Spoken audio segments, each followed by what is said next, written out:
Bom, boa tarde a todos, bem-vindos, mais uma vez bem-vindos ao Febrabantec. Um prazer, uma honra tê-los aqui. Nosso painel que temos agora é um painel sobre o Drex, né? A moeda digital do Banco Central.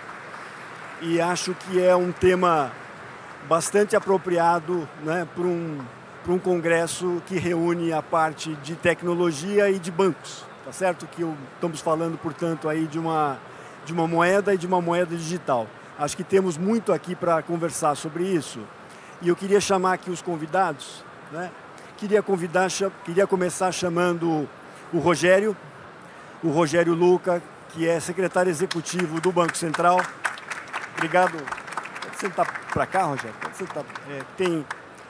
Rogério é secretário executivo do Banco Central atualmente, tem larga experiência na parte de política monetária, na parte de produtos, portanto, vai nos dar as linhas gerais aqui do programa. Queria chamar o Leandro Vilain, que é o CEO da BBC, da Associação de Bancos Comerciais, e também foi durante muito tempo diretor de produtos e inovação bancária na Federação de Bancos. Então, também... Queria chamar a Larissa Santos, que é do Itaú, da área de produtos, do grupo de produtos do Itaú. E queria chamar o Fernando Freitas, que é superintendente sênior do Bradesco, que também vai participar aqui com a gente. Tudo bem? Acho que você pode sentar aí. Senta aí você. Tem alguém que está sem...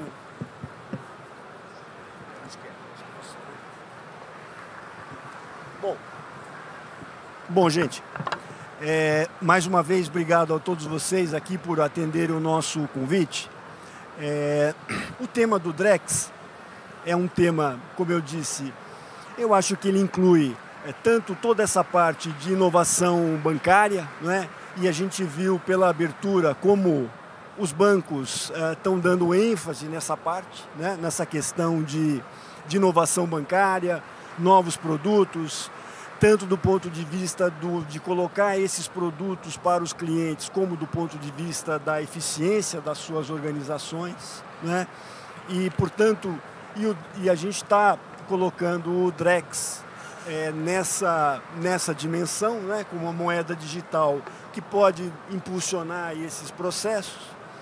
Mas eu lembro a vocês que o Drex é mais do que isso. O Drex é uma moeda, não é? É uma moeda digital, mas é uma moeda, não é? E tem, portanto, toda a dimensão também envolvida, né, de questões de política monetária, e daí, digamos, tem aí um pouco a delicadeza deste tema. O Banco Central, acho que o Rogério vai mencionar isso, o Banco Central fez a opção de fazer a distribuição do Drex no atacado, né, e, portanto, sem ferir, vamos dizer assim, a intermediação bancária. Portanto, ele vai passar através do sistema bancário, que parece uma opção boa e uma opção prudente do ponto de vista do funcionamento, não é, do mercado e funcionamento da nova moeda. Bom, nós temos aqui muitos temas para discutir e nós vamos nos organizar da seguinte maneira. Nós vamos começar, eu vou pedir para o Rogério, que é do Banco Central, que vai fazer uma rápida exposição para a gente de como é que está o projeto do Drex, né? Como é que está esse projeto até aqui e quais são os próximos passos, quais são aqui os desafios. E na sequência eu vou pedir aqui para os colegas, para a gente vai comentar agora do ponto de vista do sistema bancário, não é? Como é que é o encaminhamento disso, como é que eles estão vendo, tá? Então, Rogério, vou começar com você. Bem-vindo e muito obrigado mais uma vez aí por estar com a gente. Obrigado, me ouve? Ok.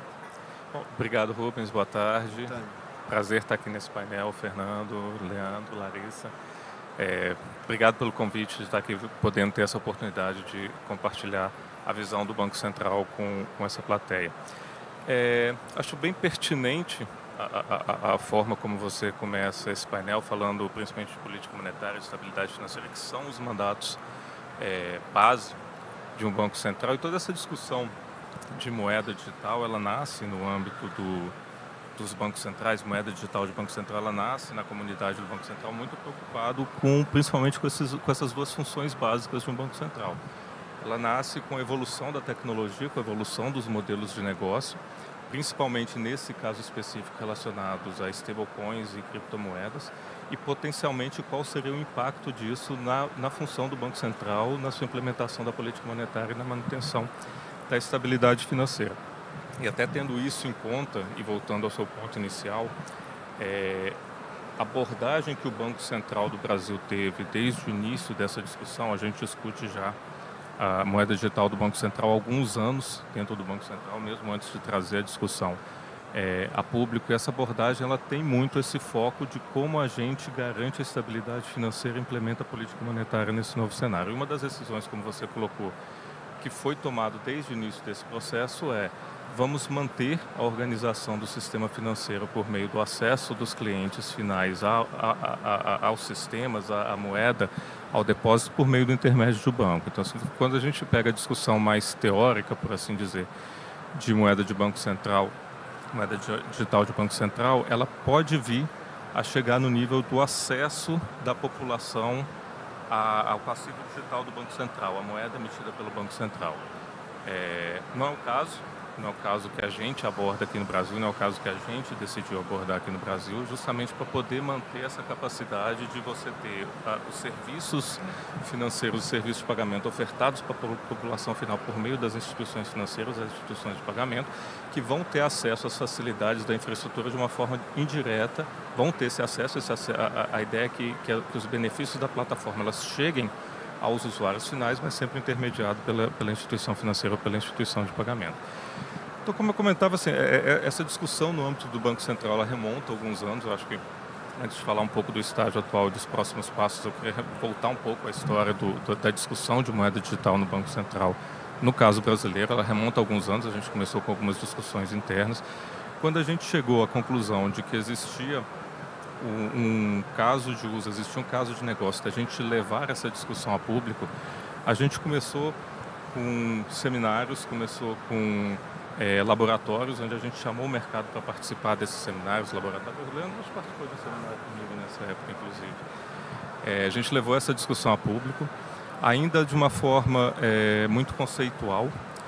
Passo seguinte, a gente começou a fazer uma primeira prova de conceito. A gente fez uma primeira etapa de uma prova de conceito, onde a gente trabalhou com uma plataforma. A gente já trabalhou com a tecnologia, já desenvolveu uma plataforma específica, uma plataforma distribuída, onde a gente chamou participação do mercado, a gente chamou a participação de 16 consórcios, com 70 instituições participantes no âmbito desses 16 consórcios, com um caso de negócio específico, somente o Banco Central programando nessa plataforma nesse momento, com um caso de uso específico que envolvia reserva bancária, depósito bancário e título público federal. E o caso de negócio mais complexo que era feito nessa primeira etapa, nessa primeira fase da prova de conceito que a gente fez, ela era um caso de negócio onde eu tinha liquidação financeira no nível do cliente final, de uma compra e venda de títulos públicos federais entre dois clientes de duas instituições financeiras.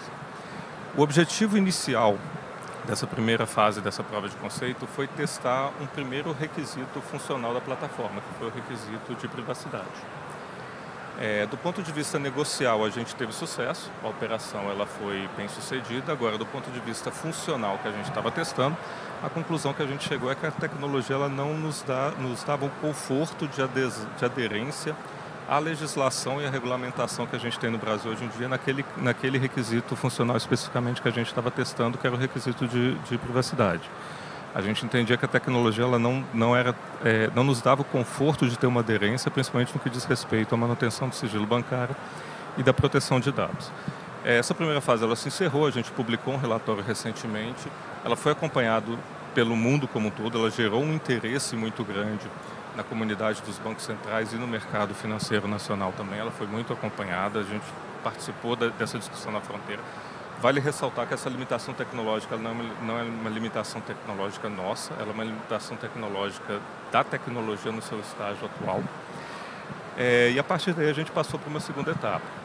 Como a gente se deparou com essa conclusão nessa primeira etapa, na segunda etapa a gente mudou um pouco o foco da prova de conceito que a gente estava fazendo. Então, em vez de fazer... A gente continuou com o teste funcional, continuou testando a privacidade, mas a gente buscou nessa segunda etapa que o mercado oferecesse, lembrando que na primeira etapa o Banco Central era o único que programava e os ativos eram aqueles ativos do Banco Central. Na segunda etapa a gente inverteu isso um pouco.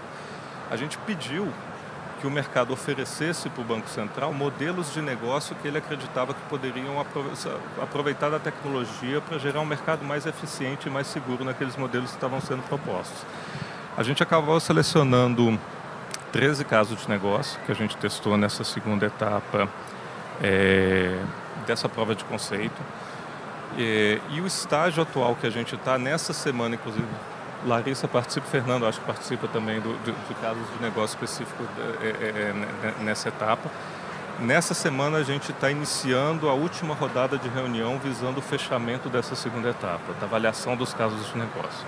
Então, nossa expectativa é que nos próximos nesse mês no próximo, até o final de julho, a gente tenha o fechamento dessa segunda etapa, que a gente feche a avaliação, tanto por parte do Banco Central quanto por parte dos consórcios, do que se conseguiu em relação a esse caso de negócio, realmente se foi mais eficiente, mais seguro você ter o uso dessa plataforma para implementar esses casos de negócio, essa avaliação.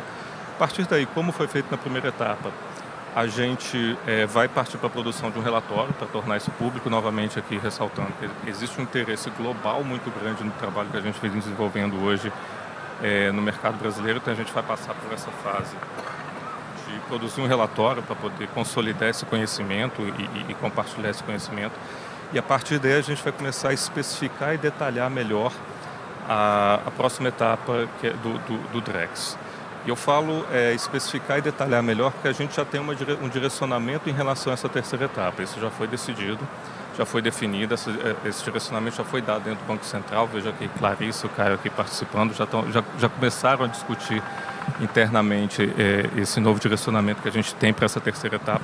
E ela se baseia nas principais conclusões que a gente teve na segunda etapa. Dos 13 casos de negócio que a gente teve na segunda etapa, 5 deles disseram respeito à utilização de ativos como garantia de operações de crédito, de como facilitar o uso de ativos, seja por meio de experiência do usuário, seja por meio de fragmentação desse ativo, pela programabilidade da plataforma, mas de facilitar o uso de ativos como garantia de operações de crédito. O Gabriel esteve aqui hoje pela parte da manhã, falou um pouco em relação a isso, falou um pouco que o DREX não trata estrito senso de uma moeda, a gente vai aprofundar isso um pouco mais para frente, mas não trata estrito senso de uma moeda de Banco Central, de acesso ao passivo de Banco Central, mas se trata hoje em dia mais dessa questão de você facilitar o uso dos seus ativos para melhorar a qualidade, reduzir o risco e reduzir o custo de operação de crédito de uma forma geral. E 5 casos de uso que a gente teve nessa segunda etapa trataram disso. 2 trataram de ativos tradicionais, CDB, título público federal, então eram casos de uso onde você tinha ali por meio da plataforma a constituição de um gravame para você poder utilizar aquele ativo como garantia de operação de crédito. Um terceiro, que já é também corrente no mercado, que é muito utilizado e muito importante, principalmente para micro e pequena empresa, que é o uso de recebível de cartão de crédito, para você conseguir utilizar de uma forma mais facilitada, mobilizar de uma forma mais facilitada e menos custosa, recebível de cartão de crédito como garantia. Um quarto caso que envolvia a securitização de fluxos de futuros de agro como garantia de operação de crédito, securitização principalmente por meio de CRA e de CPR. E um quinto caso que envolvia imóvel, transações com imóveis, migração de operação de crédito, venda de um imóvel com financiamento de 2 instituições diferentes. Então, dado que 5 dos 13 casos trataram disso, a gente já tem um direcionamento interno, a equipe já começou a se debruçar disso, de pensar em desenvolver alguma arquitetura focando mais no caso de uso, de como você facilita a mobilização de ativos como garantia de operações de crédito. Essa é a direção que a gente vai seguir nessa próxima etapa, na terceira etapa. De novo, assim, a gente ainda tem uma etapa de encerrar a segunda fase, produzir um relatório e aprofundar em como a gente vai implementar isso. Mas a direção já está dada. A direção vai ser de como você facilita a mobilização de ativos como garantia de operação de crédito. Bom, obrigado. Muito interessante. Estamos falando aqui portanto, de uma ênfase, né, do Drex como na parte de produtos, vamos dizer assim, né, de melhoria da eficiência do funcionamento do mercado. E tem aqui um direcionamento interessante que é na parte do crédito. Acho que posso entender que estamos no campo das garantias de crédito, né, de melhoria das garantias de operações de crédito, que eu acho que acho que muito adequado isso, né, do ponto de vista de prioridade. Eu acho que eu queria, mas acho que antes de falar especificamente dos produtos, eu queria fazer uma rodada aqui com os colegas de como é que os bancos estão se preparando, né, como é que estão tratando dessa questão, e aqui até mais nessa ênfase da parte de produtos, né. Vou começar aqui com o Leandro, que é o CEO da BBC, né, dos bancos comerciais, dos bancos médios, né, mas no chapéu dele anterior estava lá com a gente na Febraban, na área justamente de inovação em produtos e nessa interface. Então, Leandro, acho que você podia fazer aí, nos seus dois chapéus aí, fazer uma consideração inicial, como é que você está vendo esse processo aí, quais são os desafios e quem sabe falar um pouco dos bancos médios aí nesse processo. Legal, Rubens, obrigado. Bom, primeiro de tudo quero agradecer a oportunidade de estar aqui com vocês, é uma enorme felicidade por estar dividindo o painel aqui com o Rogério, Larissa, Freitas e com você. Acho que estão entre amigos aqui, a gente conversando um pouco sobre mercado financeiro. Rubens, para minha felicidade, eu acho que o assunto do Drex, acho que o Rogério começou a ter contato comigo, começamos a conversar com isso talvez há 5 ou 6 anos atrás. Já tem bastante tempo que a gente vinha falando sobre isso, e para mim ficou muito claro, havia muita dúvida, mas teve um dia numa conversa, até que foi com você, Lucas, para mim ficou muito claro o que era o projeto do Drex, que era aquela questão do depósito tokenizado. Aquela conversa para mim clarificou e abriu para mim um portal de novas ideias. A gente embarcou na proposta, eu acho que o sistema financeiro como um todo, e agora, para minha felicidade, chegando na BBC, eu percebo que a BBC está muito engajada nessa agenda do Drex e toda a parte de tokenização, né? A gente entrou, a BBC formou um consórcio de instituições financeiras, instituições predominantemente voltadas para atacado, para PJ, para empresas PJ. E esse consórcio foi bem interessante. Se eu não me engano, eu acho que é o maior consórcio de instituições financeiras montados aqui para o projeto do Drex. Ele é formado hoje por aproximadamente 19 participantes, sendo 16 deles são instituições financeiras.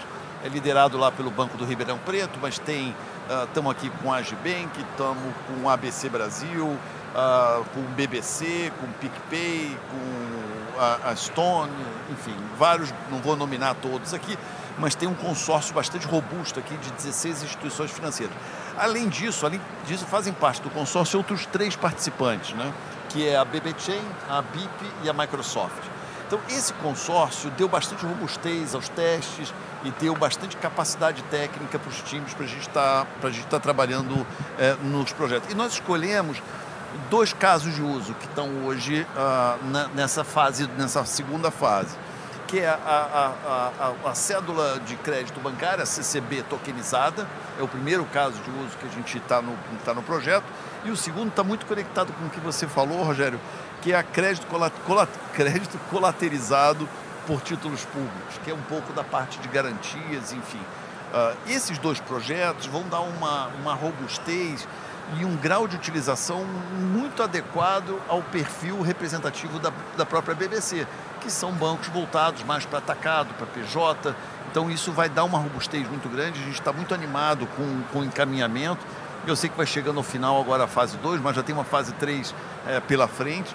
E acho que mais do que nunca o Brasil e o sistema financeiro nacional sempre foi um mercado de vanguarda do sistema financeiro mundial.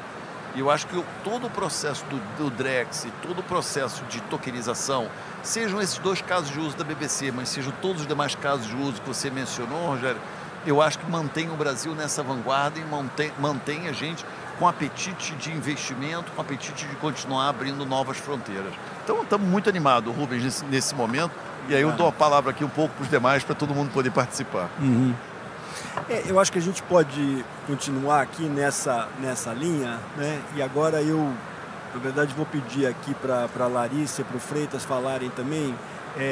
Olha, tanto o Milton quanto o Marcelo Noronha foram muito vocais, né, na parte de inovação, na parte de tecnologia, de como é que os bancos de vocês estão investindo, né, nessa parte. E aí, como eu falei aqui no início, tanto do ponto de vista de eficiência, do ponto de vista das operações, ganho de produtividade, né, escalabilidade, tudo isso, mas além disso, toda essa discussão sobre a experiência do consumidor e mais essa parte, né? E aí que eu queria escutá-los um pouco no começo, né? Acho que a gente vai ter também oportunidade para escutar de vocês sobre casos específicos, mas eu queria que vocês falassem um pouco como é que os bancos de vocês estão aí nesse projeto a questão da inovação e dentro disso a questão do Drex. Larissa, podemos começar com você? Claro. Boa tarde, obrigada pelo convite, Febraban, sempre um prazer estar aqui com vocês e com os companheiros aqui de painel. O Itaú ele acompanha a agenda do Drex, assim como outras agendas regulatórias de inovação do Banco Central, a agenda BC Hashtag, já há longos anos. O Drex não é diferente, então a gente acompanha desde o início do Laboratório de Inovação, do LIFT. A gente participou do LIFT, a gente vem sendo ativo também nas contribuições em relação ao mercado e participamos da primeira fase do piloto, a segunda fase do piloto, e a gente sabe a importância dessa agenda não só para o mercado, para o regulador, mas também para entregar esses benefícios para os clientes. Então, acho que você comentou, né, Rubens, em relação às prioridades, a prioridade aqui é sempre manter um avanço tecnológico de inovação, mas garantindo a segurança e também uma experiência fluida para os clientes. Então, a gente tem esse principal, vamos dizer assim, direcionador para quando a gente, de fato, está colocando energia e está participando do piloto, para ter certeza de que todos os passos que a gente está seguindo vão ser entregas que realmente vão ter benefícios não só do campo de entrega de valor, mas também manter o mesmo nível de segurança que a gente já tem no nosso sistema financeiro nacional. E eu acho que a agenda do Drex aqui não é diferente. Aqui a gente tem um desafio mais no âmbito tecnológico, até de conceito regulatório, né, que a gente conversa muito em relação aos próprios projetos que a gente executa, para entender as diferenças, porque tem uma quebra de paradigma muito grande. Alguns papéis e responsabilidades que a gente observa hoje em um framework regulatório presente no mercado financeiro, ele começa a talvez não fazer mais sentido em algumas partes. Então, essa flexibilidade que a gente tem, conforme a gente tem esse avanço tecnológico, é essencial. Então, todo esse caminho que o Rogério explicou aqui em relação a cada fase do piloto, ele tem sido um aprendizado constante para todo mundo, então, seja para o próprio regulador, seja para os participantes do piloto, em que a cada passo, a cada aprendizado, a cada teste que a gente faz, até mesmo os erros, a gente observa que tem um aprendizado muito grande. Então, eu acho que, de maneira geral, o Itaú aqui acompanha e apoia essa agenda desde o início, e a gente sabe que vai ser um passo essencial para o mercado do ponto de vista de avanço da agenda digital e também de uma entrega de benefício para os clientes. Então, a gente coloca a nossa energia e está acreditando que tem um potencial muito grande. Freitas. Bom, primeiro, obrigado aqui pelo convite. Boa tarde a todos, boa tarde aqui aos colegas e colegas. Do lado do Bradesco, o Marcelo foi bastante vocal hoje cedo, né? Assim, o Bradesco definiu um plano estratégico, né, em 2024. Dentro desse plano estratégico, a gente focou em alguns temas onde a nossa organização vai colocar toda a nossa energia, né, que é toda a parte do massificado digital e ter um custo de competir adequado, a questão de ressignificar o alta renda do banco, a questão das pequenas e médias empresas, a parte de cash e toda a parte do ciclo de crédito. Então, Nós estamos focados nesses 5 temas na parte de negócio e do outro lado na parte de eficiência, tecnologia e toda a reestruturação, né, que foi feita da organização de redução de layers e de reestruturação em cima da cadeia de valor do cliente, né, reduzindo as estruturas de produto, aumentando a visão de cliente. E aí a gente sempre parte da nossa organização sobre esse aspecto da estratégia para pensar como é que cada uma das tecnologias alavanca a nossa estratégia, né? Então, tentando responder um pouco aqui a pergunta do Rubens, né, olhando para ativos digitais de forma mais ampla, dentro da organização a gente enxerga ativos digitais em 3 grandes espectros, né? Um primeiro é uma nova classe de ativos. Então a gente enxerga parte dos ativos digitais que estão surgindo como uma nova classe de ativos. A gente olha muito para a questão da nossa estrutura de wealth, né? Como onde nosso objetivo é aumentar a penetração, né? Dentro do share of wallet dos clientes. E a gente enxerga ativos digitais como mais uma classe de produtos super importante onde as pessoas querem, né, alocar ali seus recursos, dados todos os riscos que têm associados, né? Do outro lado, a gente enxerga um segundo pilar, a questão de eficiência operacional, né? E aqui, para nós, o que a gente está olhando com mais atenção é a parte de stablecoins, né? Então, a gente já tem alguns pilotos produtivos com algumas empresas, onde a gente vem fazendo transações via stablecoin para ajudar os clientes no cross-border e, de fato, os resultados em algumas geografias, né? Onde você tem mais dificuldade de ter dólar naquela economia, facilita demais, né, você fazer pagamentos ou receber pagamentos. Então, a parte de eficiência operacional é um dos grandes objetivos nossos. A gente enxerga aqui um caminho bastante salutar usando essa tecnologia. E na terceira perna, que é onde na nossa visão entra o Drex, tem a questão de você ter uma nova infraestrutura do setor financeiro, né, e o Drex entra para nós nessa terceira caixinha. E quando a gente olha sobre esse aspecto, a gente olha muito sobre perspectiva de eficiência também, né? Seja para você reduzir risco, e aí eu acho que essa terceira fase que o Rogério colocou é bastante salutar. Acho que o Drex começou com um objetivo inicial de DeFi ou próximo do DeFi, e eu acho migrar para um problema real da economia e que vai ajudar diversos, a sociedade como um todo, né? Acho que o Brasil tem um problema importante de garantias. Acho muito salutar e parabenizo aqui o Banco Central para a direção que está tomando. Além da questão de garantias, né, e de redução de risco, acho que um outro caminho super importante que o Drex tem para resolver é a questão do DVP. Então, é como é que você faz um pagamento em troca de um ativo, seja ele um ativo eletrônico ou um ativo físico, né? E aí a gente está falando particularmente imóveis, né, veículos ou qualquer outro título, né? Então, quando a gente olha para o Drex, a gente está olhando sobre essa perspectiva, como é que ele traz eficiência para o sistema financeiro, e acho que tem uma pergunta super importante, né, de como vai ser a governança do Drex, né? É papel todo ele do Banco Central, as infraestruturas de mercado vão ser relevantes dentro da governança do Drex, a gente vai usar o Drex para fazer registro, depósito de todos os passivos e ativos dos bancos. Então, eu acho que tem um caminho importante pela frente de discussão do Banco Central com o mercado, e o Banco Central vem fazendo muito isso. Estou vendo aqui a turma do Banco Central, e eu acho que esse projeto foi construído a 16 mãos desde o começo, né? Os bancos vêm contribuindo muito com o debate, e acho que tem um caminho importante ainda para a gente amadurecer, mas me parece que essa terceira fase tem tudo para dar certo aqui. Bom, obrigado, obrigado Larissa, obrigado Freitas.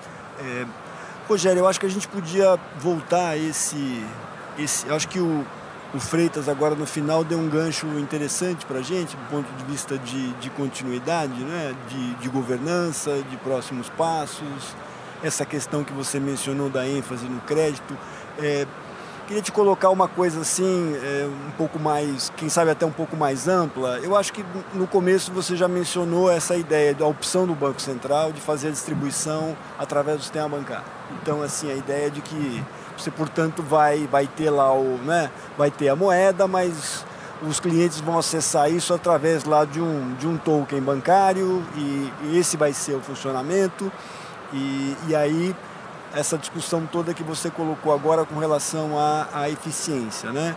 E quem sabe fosse interessante você explorar um pouco isso, em termos de como é que você vê isso, né? Do ponto de vista desta opção que o Banco Central, né? Que o Banco Central adotou, que eu acho também que ela é mais segura, mais prudente. Você tem você não corre riscos de desintermediação, você ao mesmo tempo está permitindo a inovação, mas você está fazendo isso de alguma maneira com controle. Mas aí eu acho que tem esses pontos que foram colocados aqui. Primeiro, assim, como é que você tem esta visão? Depois, digamos, daqui para frente, ainda que seja uma coisa exploratória, né, que você está colocando, e do ponto de vista da governança, né? Como é que você enxergam isso? E acho que essa ideia compartilhada que foi colocada aqui, como é que você imagina que ela funcionaria, entendendo que aqui é uma exploração aqui, inicial aqui do ponto. Acho bem colocado, acho que os pontos levantados pelo Freitas, eles foram bem colocados e para boa parte deles não existe uma definição ainda hoje em dia. Eu acho que ele coloca de uma forma correta, assim, são pontos que a gente vai ter que aprofundar ao longo do tempo. E por isso que eu comentei que assim, o que a gente tem hoje em dia é um direcionamento. A ideia é que, efetivamente, nos próximos meses a gente se debruce sobre esse direcionamento e comece a tentar resolver.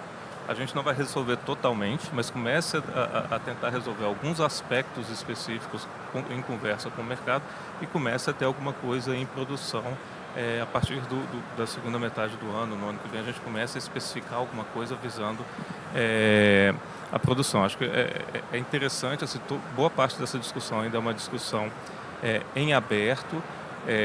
Como você comentou e eu tive a oportunidade de falar anteriormente, esse trabalho ele vem sendo desenvolvido de uma forma em parceria com o sistema financeiro. Assim, na verdade, isso é uma tradição do Banco Central, né? Assim, eu entrei no Banco Central em 2000, na época da reestruturação do sistema de pagamentos. E desde aquela época, o desenvolvimento da reestruturação do sistema de pagamentos, ele foi feito em conjunto com o Sistema Financeiro Nacional.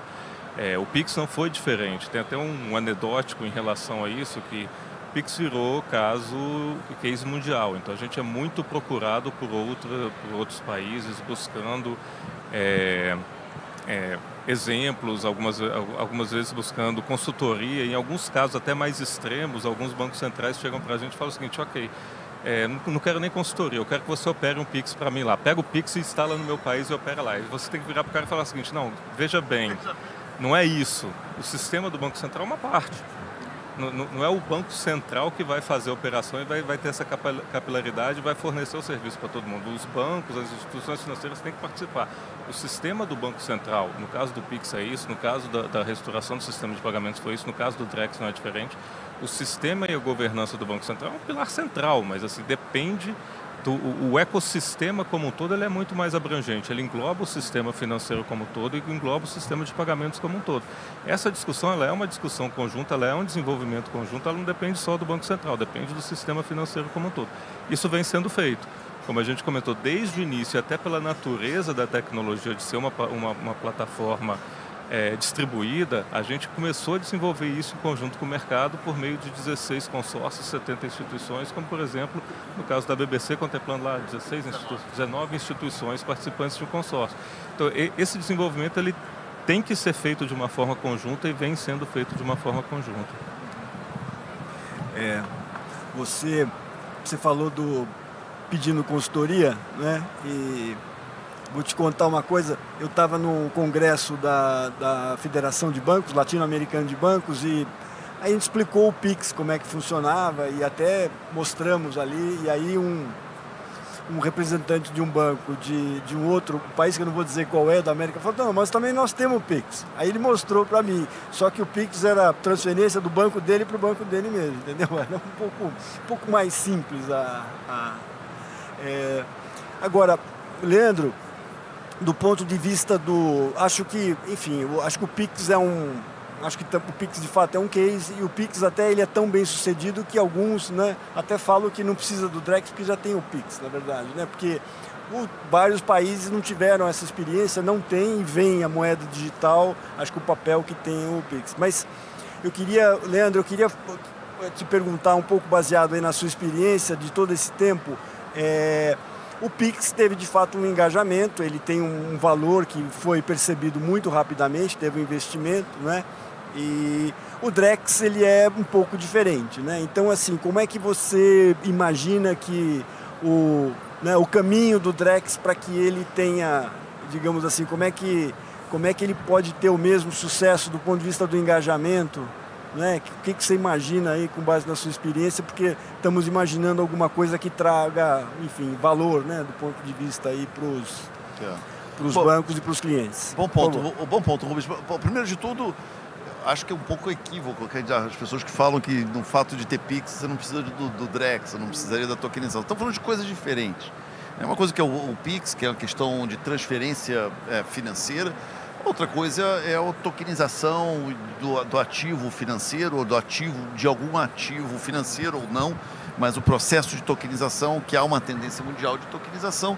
Então, acho que o setor financeiro tem que sair um pouco da frente. São coisas distintas, que obviamente pode ser até que se conectem lá na frente, mas nesse momento não dá para acreditar que o fato de ter o Pix você não precisaria do Drex. Aliás, em geral a inovação é isso, não necessariamente você acorda de manhã dizendo, olha, eu preciso de uma solução de inovação. Você vai testando e vai evoluindo naquela agenda. Agora, eu acho que eu gosto muito, Rubens, para quem me conhece já há muito tempo, sabe que eu sou muito entusiasta de digital, de tecnologias, de novas tecnologias. Mas tem um ponto aqui que me preocupa muito, que é o que é fatores não tecnológicos, né? Primeiro, tem um fator tecnológico que a gente ainda precisa resolver, mas eu sou muito otimista de que as equipes técnicas encontraram uma solução, que é a questão da privacidade, né? O próprio DLT tem um desafio aqui na questão da privacidade, mas eu sou muito otimista, e olha que é raro eu ser otimista, mas eu estou muito otimista que as equipes técnicas vão encontrar alguma solução, e em algum momento esse obstáculo vai ser superado. Agora, tem uma parte que é não tecnológico, que eu acho que tem dois fatores que me chamam muito a atenção. Um é a questão da comunicação, né? Como é que você... Acho que a arte da nossa capacidade é você transformar alguma coisa muito complexa do ponto de vista técnico em algo muito simples para o usuário, né? O Pix fez um pouco isso, que tem uma questão complexa, toda a camada de liquidação, o SPI, o DICT, tudo que está por trás dos bastidores, mas que para o usuário final é totalmente transparente, ele não percebe. Ele sabe que apertando o botão o dinheiro aparece instantaneamente na conta do Rubens. Então, esse processo de comunicação aqui do Drex, eu acho que ele vai ser fundamental. Como é que o usuário final, seja pessoa física ou seja pessoa jurídica, vai entender que aquele depósito tokenizado pode ser utilizado para comprar um outro ativo, ou aquele ativo financeiro pode ser dado em garantia para um crédito, um colateral. Então, esse processo tem que ser muito simples. Eu acho que esse é o primeiro desafio que eu vejo. E isso é uma arte, não é muito fácil de fazer. As pessoas acham que o mais difícil é você fazer uma coisa complexa. Eu costumo dizer que o mais difícil é você tornar uma coisa complexa em uma coisa simples, de volta, né? Porque senão a jornada do cliente fica mais difícil, o entendimento, a insegurança geram diversos fatores aqui que a gente tem que tornar essa jornada muito simples e muito suave, muito amigável para o cliente. Seja ele pessoa jurídica, seja pessoa física. A segunda preocupação que eu tenho como eu sou brasileiro, a gente tem preocupações do aspecto legal, né? Então, a Larissa tocou um pouco nesse assunto, de uma certa preocupação de ter um arcabouço legal específico aqui para todo esse processo do Drex, mas eu vou um pouco além.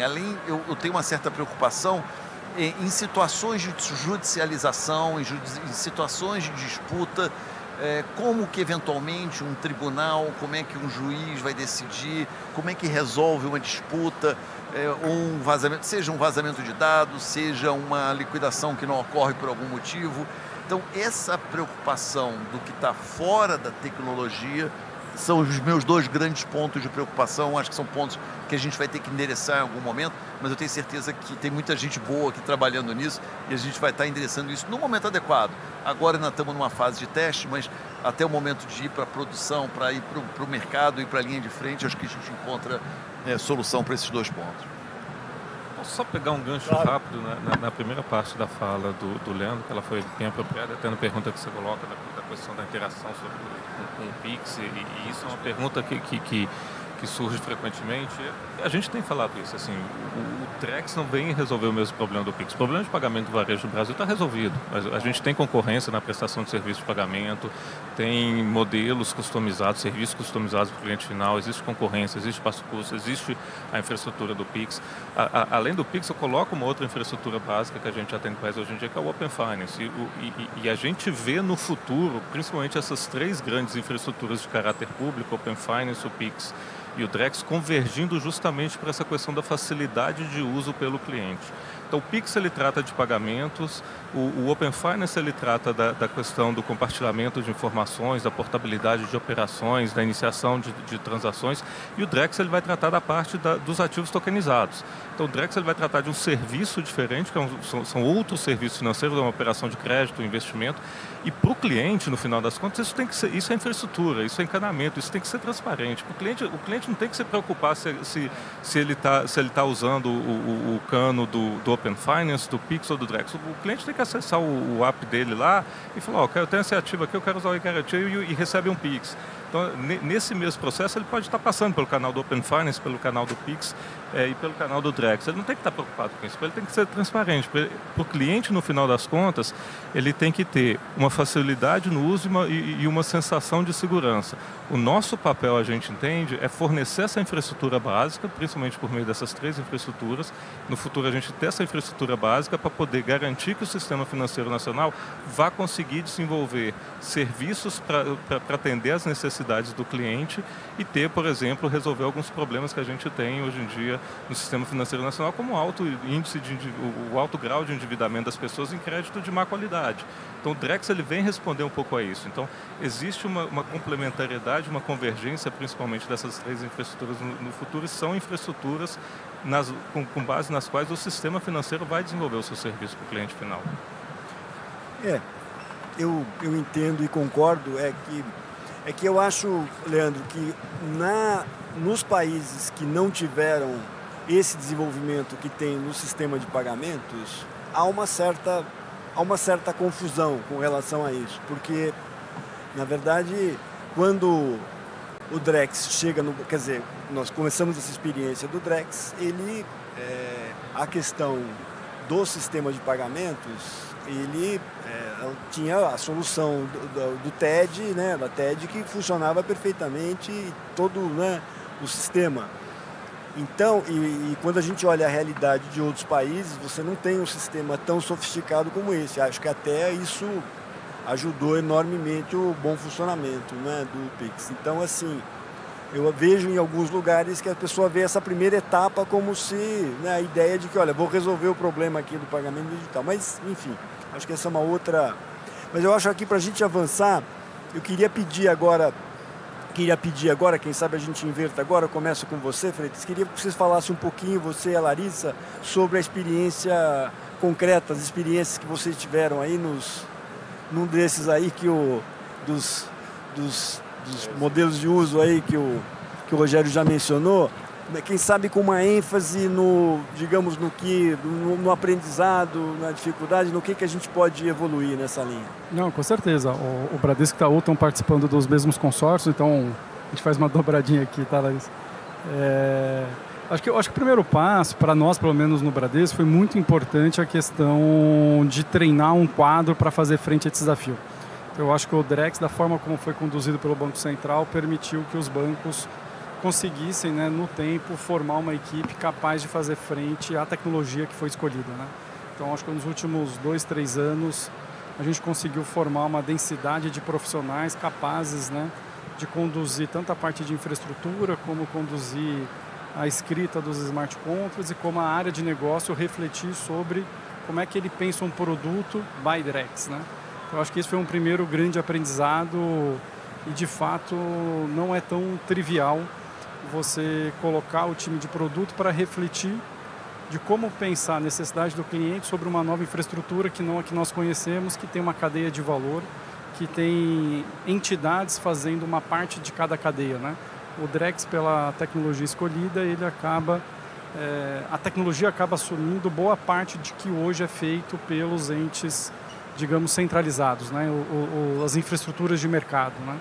Então, repensar o produto é um grande desafio para as áreas de negócio hoje da organização, e o Drex, da forma como está sendo conduzido, permite que a gente consiga fazer isso e permite formar times de tecnologia capazes de fazer frente a esses desafios. Acho que esse é um primeiro grande, acho que, benefício que a gente colheu aí ao longo desses 3 anos, né? O segundo, que eu acho que é a grande pergunta que ainda não tem resposta, é que vantagem Maria leva com o Drex, né? É assim, hoje eu consigo fazer crédito colateralizado, né? Hoje eu consigo fazer operações de pagamento, seja de imóvel, seja de cartão. Assim, como é que o Drex hoje traz para nós a eficiência que tanto a gente espera, né? E eu acho que esses projetos que o Banco Central vem conduzindo de forma muito interessante junto com o mercado, vem demonstrando que, de fato, uma vez superada, né?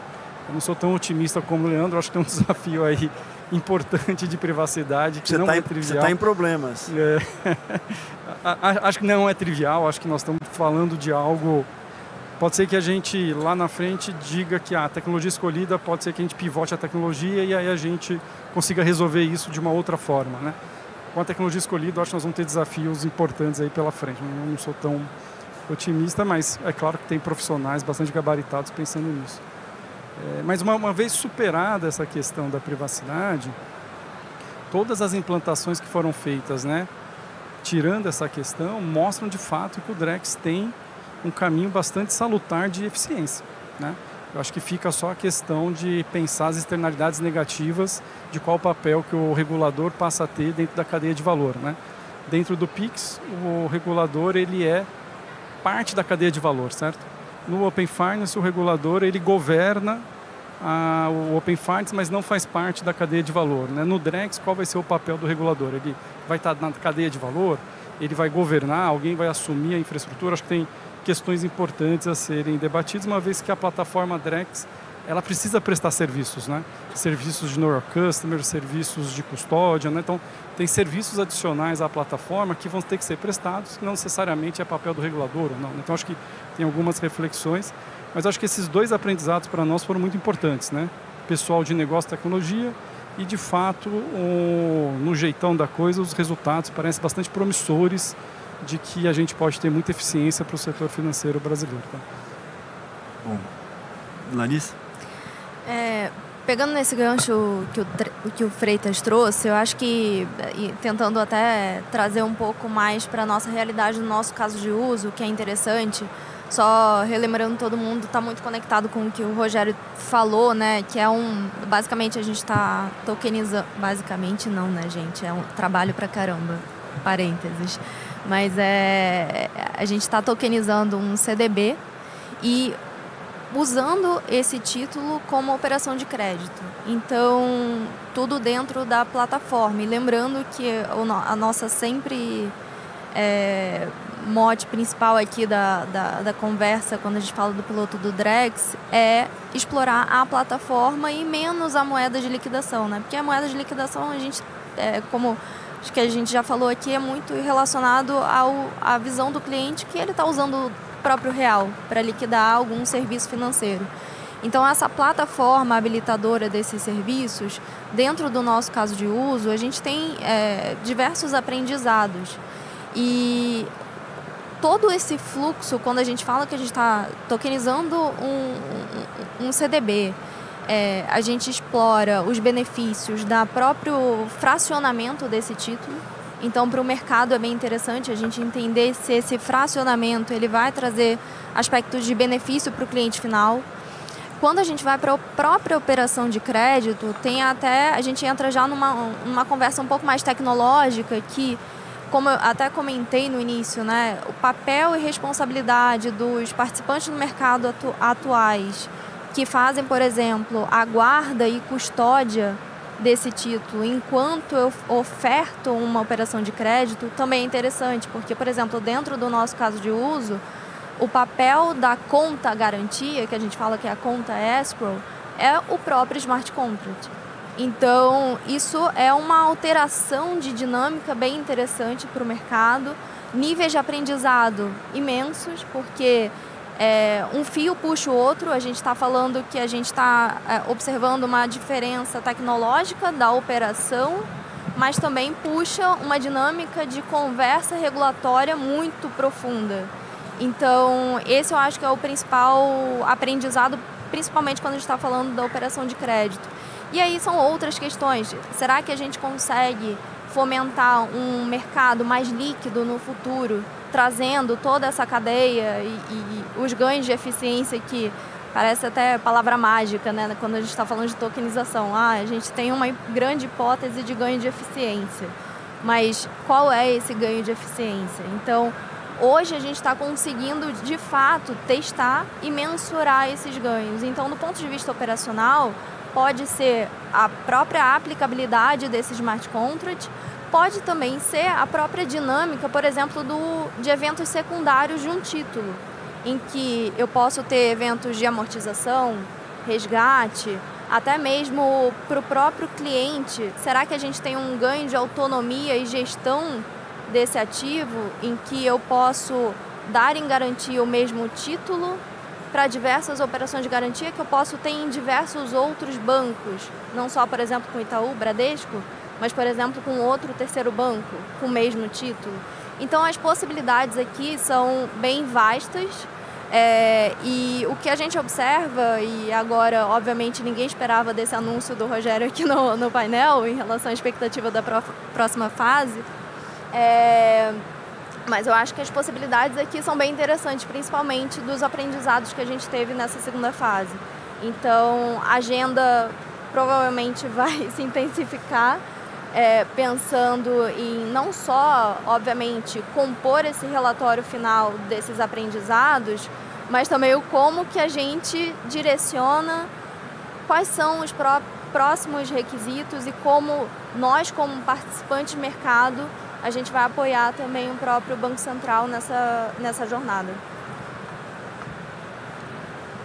Bom, a gente está chegando aqui mais ou menos no final e aqui, Rogério, acho que como você trouxe essa ideia aqui do crédito, né?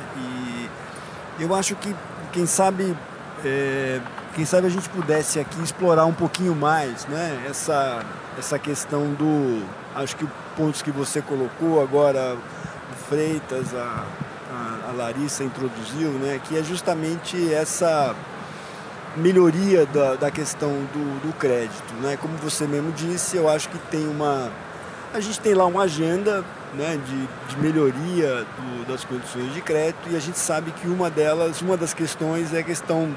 Estamos falando de redução de custos associados à inadimplência, modelagem de crédito, e temos a questão das garantias, né? E eu acho que aqui tem um caminho, né? Um caminho interessante, inclusive começo aqui com ativos financeiros, podemos pensar em outras...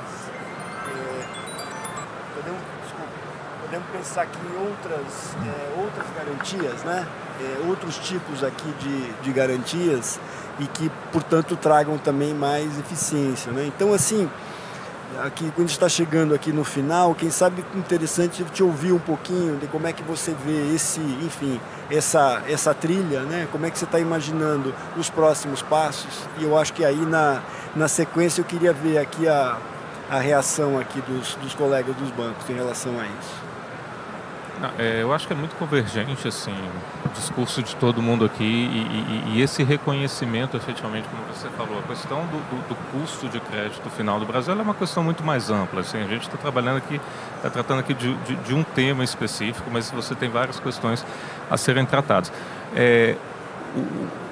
O ponto e eu volto ao início da nossa conversa, assim, é você tirar esse foco nesse momento da tecnologia em si, até mesmo por causa de toda a limitação de tecnologia que Leandro é mais otimista, Fernando um pouco menos otimista, e pensar mais efetivamente em qual problema que você está querendo resolver e em que oportunidade, o que te falta para resolver esse problema e qual oportunidade que se apresenta nesse momento. Como vocês comentaram, assim, o problema de pagamento no Brasil está resolvido. Talvez em outros países onde você não tem um sistema de transferência de fundos tão eficiente quanto você tem no Brasil, uma autoridade pode estar pensando no uso de uma CBDC para poder resolver o problema de pagamento. Não é esse o nosso caso.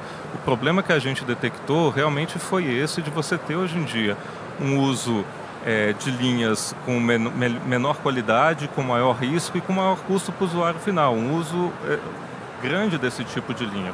Você pega principalmente as linhas emergenciais hoje em dia, que são utilizadas de uma forma muitas vezes até permanente, o que traz um risco maior para o sistema financeiro, o que traz um bem-estar menor econômico para a população como um todo.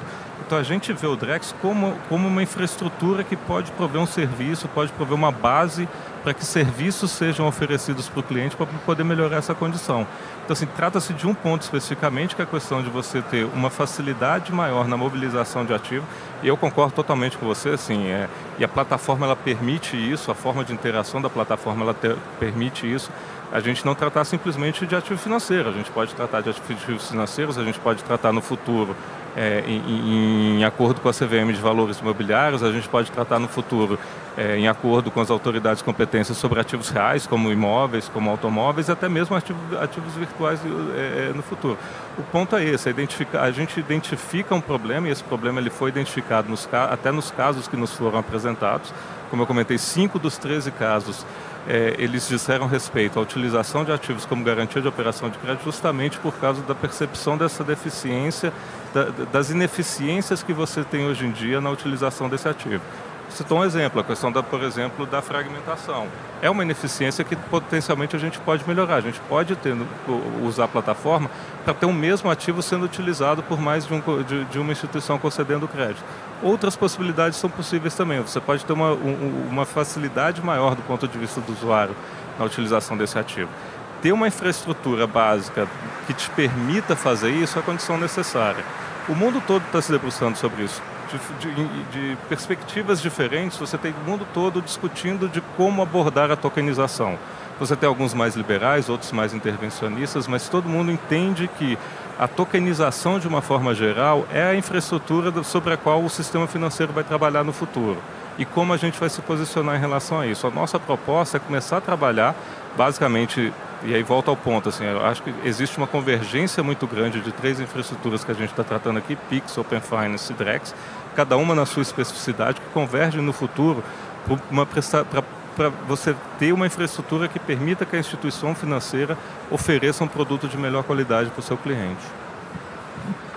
Freitas, como é que você reage aí a esse ponto e já embalando aí nas suas considerações finais aí? Não, eu achei assim, eu saio com mais perguntas que respostas aqui, peço desculpas a todos aqui, tá?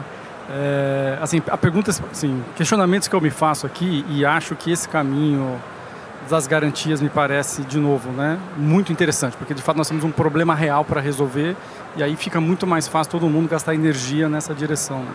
Então eu fico pensando assim, duplicado escritural me parece um ativo que vai nessa direção, né, onde você poderia ter uma eficiência absoluta, né, usando o Drex, né, sem necessariamente ter intermediários fazendo o papel lá de registro, depósito, né, e por aí vai.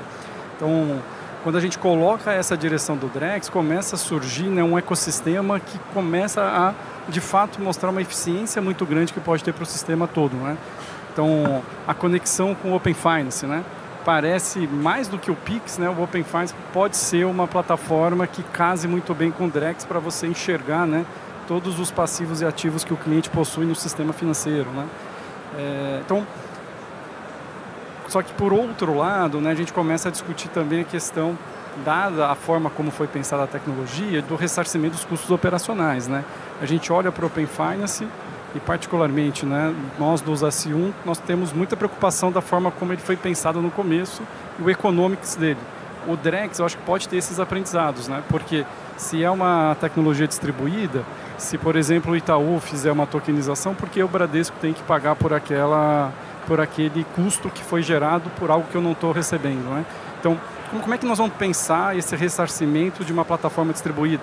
Então, eu vejo de um lado, né, bastante interessante e vários ativos, né, que já tem uma determinada regulação sendo pensada, né? E a duplicata escritural parece um ótimo candidato para isso, né? E ao mesmo tempo refletir com muito carinho como é que isso para em pé, né? Desde o começo, com econômicos muito claros, né? Onde no final o ecossistema tem que se pagar, né? Você não pode onerar mais um agente do que outro agente, todo mundo vai se beneficiar da plataforma. Então, refletindo alto, rápido e de curto prazo aqui, sem pensar muito, eu diria que esses são os pontos aqui que eu colocaria. Muito bom. Obrigado.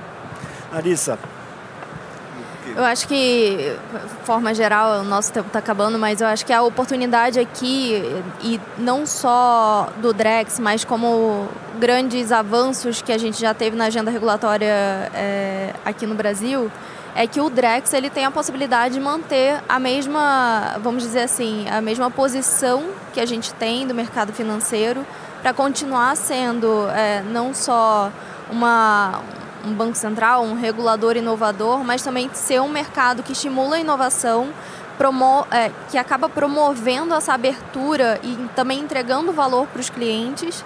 E a agenda do Drex não vai ser diferente. Então, a gente sabe que tem diversos pontos de desafio no primeiro momento, no curto prazo, mas a gente acredita que, do ponto de vista de colaboração entre mercado, setor público, privado, a gente vai acabar conseguindo ultrapassar essas questões no momento, que são não triviais, mas no futuro a gente vai próximo, a gente consegue de fato colocar de pé essa plataforma habilitadora para ter uma economia digital tokenizada e que a gente consiga desenvolver novos produtos que façam sentido para os nossos clientes. Obrigado. Leandro? Eu acho que a última consideração... Obrigado, Rubens. Acho que a última consideração... Eu costumo dizer que tecnologia ele não pode ser fim, ele é meio, né? Eu gosto muito dessa expressão porque tecnologia vem para resolver algum caso. Acho que tem muito a ver com o que você falou, qual o problema que eu quero resolver. Eu acho que a fase 1, Rogério, a fase 1 e a fase 2 do Drex foi uma fase de aprendizado, principalmente aprendizado tecnológico. O próprio mercado não tinha... Eu lembro no início do nosso projeto, nós não tínhamos sequer mão de obra. A gente não tinha mão de obra. Chegava num fórum como esse aqui e perguntava quantas pessoas aqui na plateia conhecem de Bezos. Ninguém se mexia, porque faltava mão de obra. Então, acho que foi um aprendizado de tecnologia, de tecnologia, mas a tecnologia é meio, ela não pode ser fim. Então, essa terceira fase, eu acho que casa um pouco com o que o Freitas está colocando, eu acho que mereceria mexer um pouquinho o pêndulo de tecnologia, porque hoje ela está essencialmente com um perfil de pessoal de tecnologia e respira, e como tem que ser mesmo, porque foi um aprendizado, mas eu acho que agora ela merece trazer um pouquinho mais para a área de negócios, que é para poder agora dizer, olha, como é que eu trago isso para dentro da área de negócio, qual é o problema que eu vou resolver, e o pessoal de negócio vai estar com o dedo no pulso lá, no dedo do pulso do cliente, para saber exatamente como é que isso vai impactar lá na ponta. Então, acho que acho que é um grande aprendizado, mas merece um pontozinho de atenção aqui. Vão surgir coisas boas. Rogério, nosso tempo aqui acabou, mas como eu sou um cara disciplinado, eu queria perguntar se você tem mais alguma consideração. Eu acho que eu cobri tudo, assim, só de novo agradecer aqui o convite, a oportunidade da gente estar expondo aqui o que a gente já desenvolveu, o que a gente está pensando para o futuro. De novo, assim, desenvolvendo sempre em parceria, a gente está aqui na companhia de 3 participantes também, outros 3 participantes do projeto também, Bradesco e tal, a BBC, eles estão conduzindo a plataforma com a gente.